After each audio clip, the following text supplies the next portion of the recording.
Alright, today it be Halloween, that time of the year. And today, I guess we'll do a quick update, a bit of a drive and talk. I posted a lot of content in the last couple of days, talking about Uber Eats and other platforms, other issues. And, today I just want to talk about, delivering in general. There's a weird stigma with delivering DoorDash and other goods in the gig economy. I don't really understand it. You might face criticism, which I think it's money dependent. If you're making the money, you're not going to give a shit what people have to say about what you do. If you are not making the money, then you are going to be a lot more hurt by what people say if you're struggling. I think that just goes without saying. Like, when you're a musician, everybody tells you to stop playing, you're not going to make any money, blah, blah, blah, you're not going to make it, you're just going to spend a ton on instruments and it won't go anywhere. But it all depends on who you are. Like, nobody's going to tell Taylor Swift or Metallica or whomever to stop playing music. So you just got to make the money, you got to hustle, make the money, and that's what it's all about. It's Halloween today. I kind of don't feel like delivering. Not really sure what I'm going to do. Probably get some food. But don't let the stigma get to you, whether it be YouTube creators, giving their 2 cents on DoorDash drivers, or if it be, people close to you. Some people just will assume that you're poor because you deliver for DoorDash. They'll just assume that you're not making it, you're making less than minimum wage or whatever. It's probably because they won't pay out if they request a delivery themselves. They know they don't tip. They know they don't pay out. They know they're fucking cheap. And so they're kind of just,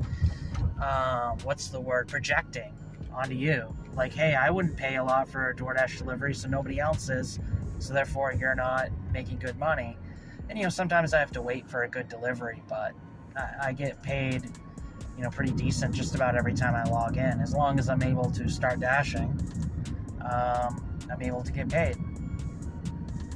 So yeah, I just wanted to talk about the stigma, and obviously there's a few other topics that I could talk about,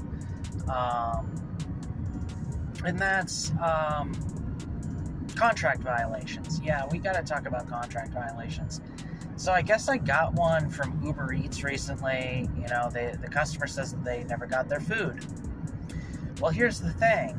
I looked at my deliveries, and I got paid for each one, and I got tipped the promised amount for each delivery. So I don't know who I delivered, who didn't get their food. I don't know, which delivery went to the wrong address. I don't know if it was just a late delivery and they marked that they didn't get their food, and then I just showed up, a few minutes later. That has happened to me before.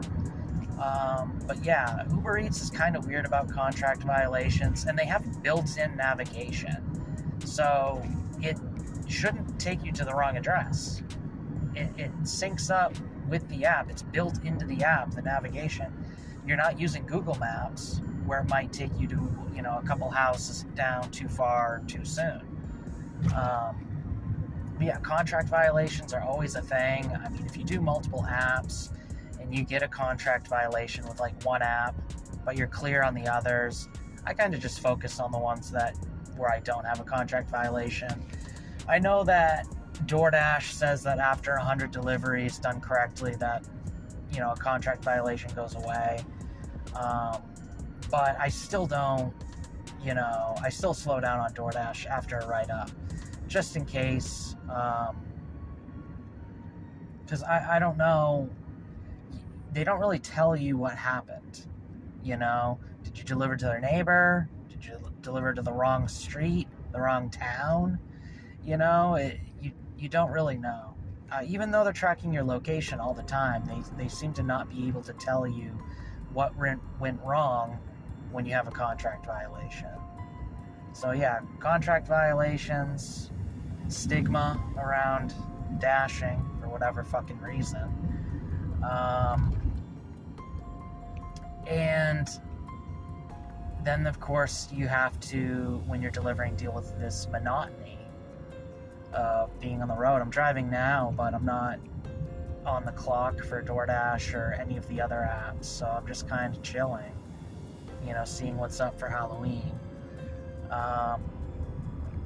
But, if I'm working, there's a monotony to it that is really, really tough to deal with, even though you're always going to different areas and you might, discover different parts of town that you've never seen before. There's definitely a monotony to delivering. And yeah, it's kind of a Groundhog Day loop if you've ever seen that movie. And I'm not really sure the best way to deal with it. I think that, us delivery drivers have to take time off every so often, which we don't get PTO. So there's that. You have to take that into consideration. So if you have a good week and then you start to feel really shitty, you just have to hope that the good week pays for your time off. But yeah, those are my 2 cents on those issues. Feel free to comment, join the discussion.